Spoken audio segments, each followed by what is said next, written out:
Hello everyone, welcome to परीक्षा arena. आज की क्लास का टॉपिक है सॉफ्टवेयर इंजीनियरिंग।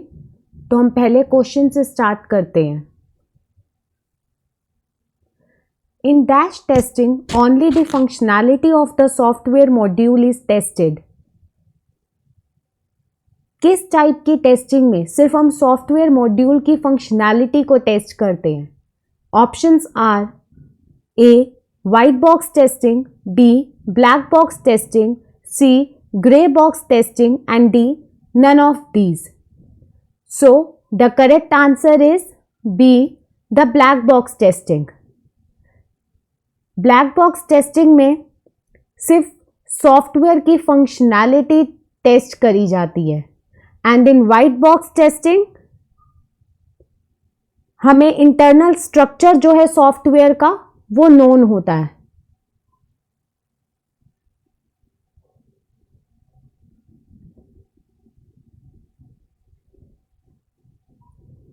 ओके, जो ब्लैक बॉक्स टेस्टिंग होती है, it is performed by the software testers, whereas the white box testing is performed by the developers. इन दोनों का डिफरेंस जो है ये बहुत इंपॉर्टेंट है। इससे रिलेटेड कई बार क्वेश्चंस आपके कॉलेज एग्जाम्स में, जॉब्स एग्जाम्स में पूछे जाते हैं। Now moving on to next question, that is question number 2। Defects are less costly if detected in which of the following phases. जो हमें गिवन 4 ऑप्शंस हैं, इनमें से हम किस फेज में अगर हमें कोई डिफेक्ट मिलता है तो हमें उसकी कॉस्ट जो है वो कम पड़ेगी। Your options are A requirement gathering, B coding, C design, D implementation. Now we know कि जो हमारे सॉफ्टवेयर डेवलपमेंट लाइफ साइकिल होती है उसके 4 फेजेस होते हैं। First phase is requirement, second phase is design, third phase is coding and fourth phase is implementation.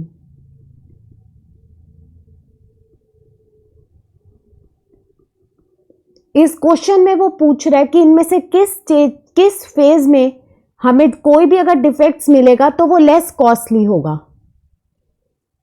ठीक है, अब अगर हमने रिक्वायरमेंट्स ही गलत ले ली तो हम गलत रिक्वायरमेंट्स के साथ ही डिजाइन कर देंगे। उन्हीं डिजाइन के बेस पे कोडिंग हो जाएगी और उसी कोडिंग के बेस पे हम उसे इंप्लीमेंट कर देंगे। ठीक है, जब हमें डिफेक्ट मिला कि अगर हमें पता चला कि हमारा डिफेक्ट जो है वो हमारी रिक्वायरमेंट्स के अंदर ही था, तो उसका क्या नतीजा निकलेगा कि हमें डिजाइन फेज में भी चेंजेस अप्लाई करने पड़ेंगे, कोडिंग फेज में भी करने पड़ेंगे और इंप्लीमेंटेशन फेज में भी करने पड़ेंगे, और आपके रिक्वायरमेंट्स फेज में तो करने ही पड़ेंगे। तो इसका करेक्ट ऑप्शन क्या होगा? Option A requirement gathering.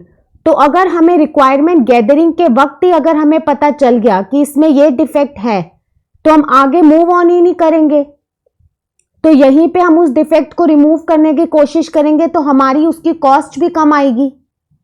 Okay, so the correct option is option number A, requirement gathering. Now moving on to next question, question number 3. Question number 3 है, which of the following statements is true regarding the spiral model of software development? अब spiral model पढ़ते ही फटाफट हमारे दिमाग में क्या आता है कि एक risk driven software development process model है। स्पाइरल मॉडल पढ़ते ही सबको यही पता है, हमारे दिमाग में सबसे पहला वर्ड आता है कि ये risk driven software process model है। अब हम ऑप्शंस देखते हैं पहले। First option is, in the spiral model of software development the primary determinant in selecting activities in each interaction is risk. This is correct. Second option, the spiral model is a risk driven process model generator that is to guide multi-stakeholder concurrent engineering of software intensive systems। ये भी ठीक है। Now option number C, option C है using the spiral model software is developed in a series of evolutionary releases. This is also correct. So the correct option is D, all of the above. एक spiral model से related कभी कभी आपसे पूछ लिया जाता है कि स्पाइरल मॉडल जो है वो किसने डेवलप करा था, तो हमें नाम पता होना चाहिए. Spiral model was developed by Barry Boheme.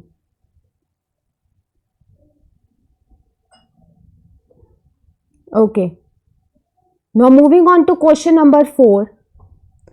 In data flow diagram, which are famous as DFDs, external entities, that is input or output, are represented by which of the following shape? Options are option A circle, option B rectangle, option C arrow, and option D diamond. So the correct answer is option B, rectangle.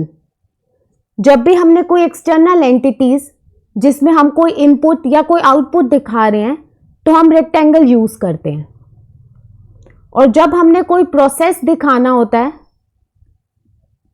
Then we use circle. और अगर आपके पास ये simple arrow है तो ये represent करता है data flow. और अगर हमने डाटा स्टोर दिखाना है then two parallel lines show data store. Now question number 5.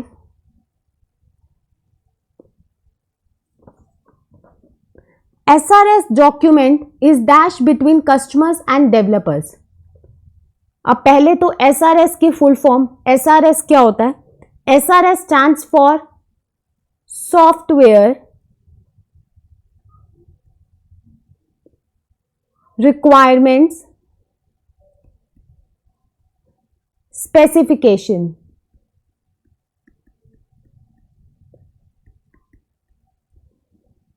The options are A, legal contract, B, standard, C, request proposal, or D, none of the above. So the correct answer is option number A, legal contract. SRS document is the legal contract between customers and developers. SRS के अंदर complete description होती है कि system जो है वो कैसे perform करेगा, how the system is expected to perform. वो कंप्लीट डिस्क्रिप्शन जो है वो इस SRS डॉक्यूमेंट के अंदर होती है.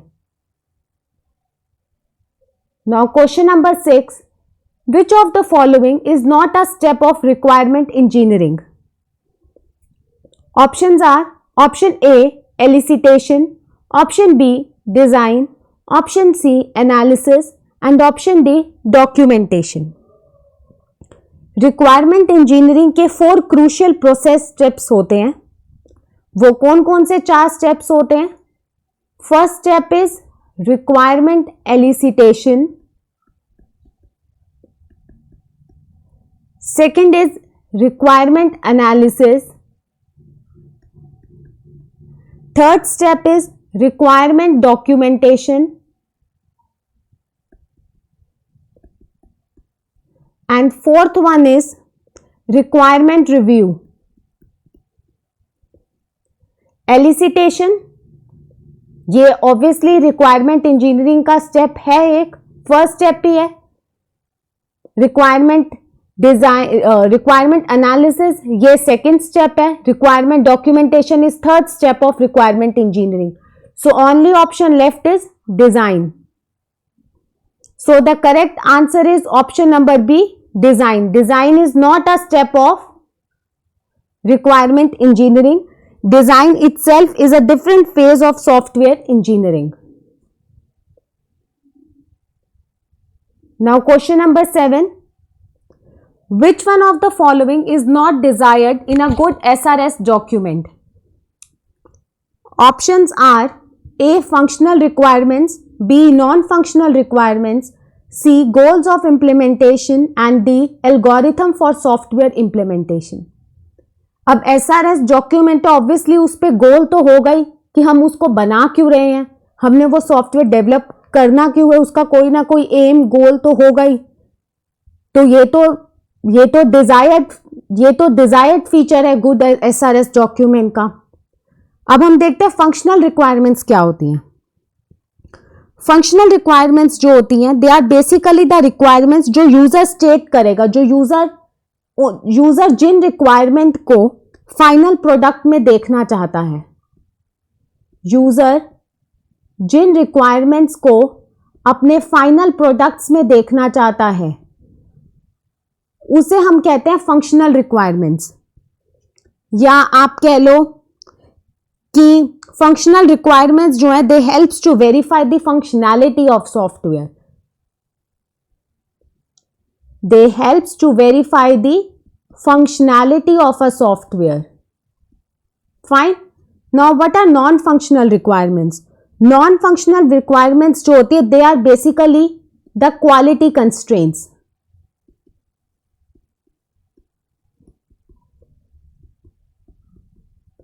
They are basically the quality constraint that the system must satisfy according to project contract. जैसे इसके अंदर आप एग्जाम्पल ले लो, जैसे हम इसमें रीयूजेबिलिटी, परफॉर्मेंस कैसी है सॉफ्टवेयर की, एंड सिक्योरिटी फीचर एक्सेट्रा, ये सारे जो फीचर्स होते हैं, these are all included in your non functional requirements. Fine. So ये तीनों तो आपके डिजायर्ड फीचर्स हो गए गुड एसआरएस डॉक्यूमेंट के। तो इसके अंदर उसने क्वेश्चन में हमने उससे पूछा which are not desired in a good SRS document, so the only option left is option number D, algorithms for software implementation. Now moving on to question number 8. What are the various testing levels? Option A unit testing, ये testing level है. Option B system testing, this is also true. Option C integration testing, ये भी सही है. And option D all of the mentioned.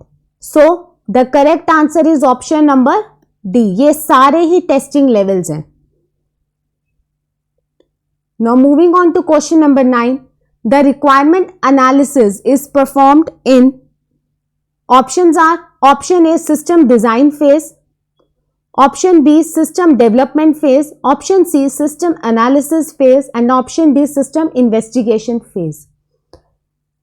ये हमें options देख के पता चल रहा है that requirement analysis is performed in system analysis phase. So the correct answer is option number C, system analysis phase.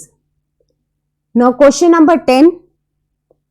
Which of the following is not considered as a risk in project management?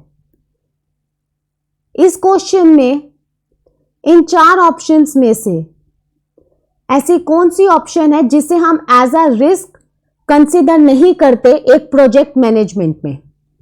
Your options are option A specification delays, option B product competition, option C testing and option D staff turnover. So the correct answer is option C testing, because testing जो है it is the part of a project.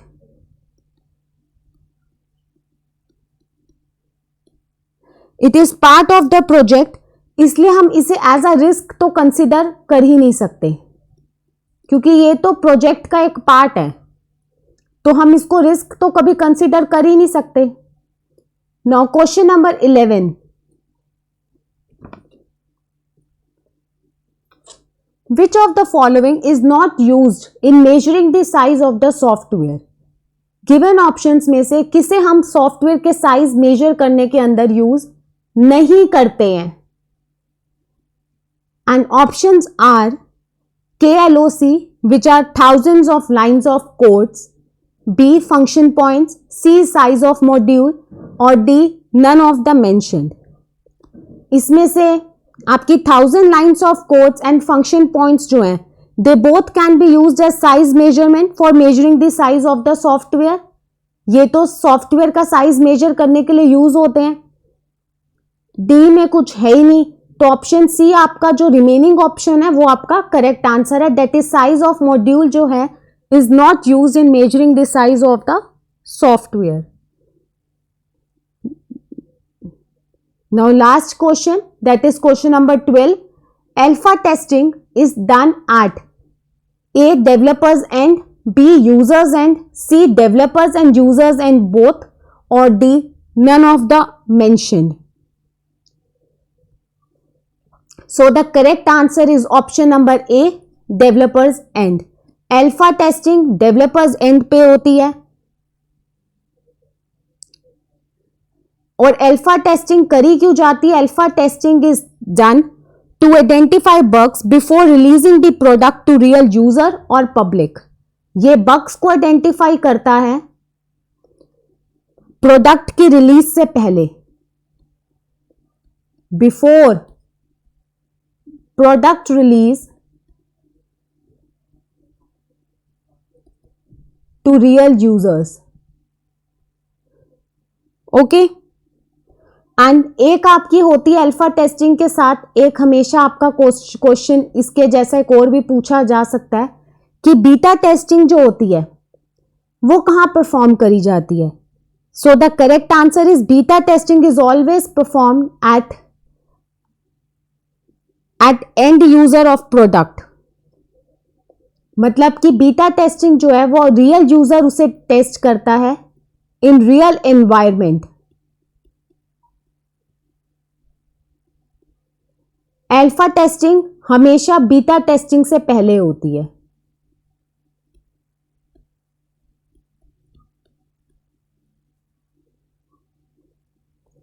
Okay, so this is all for today. Thanks for watching. अगर आपको मेरी video अच्छी लगी हो तो channel को सब्सक्राइब करना ना भूलें और वीडियो को लाइक और शेयर करना ना भूलें. Thank you.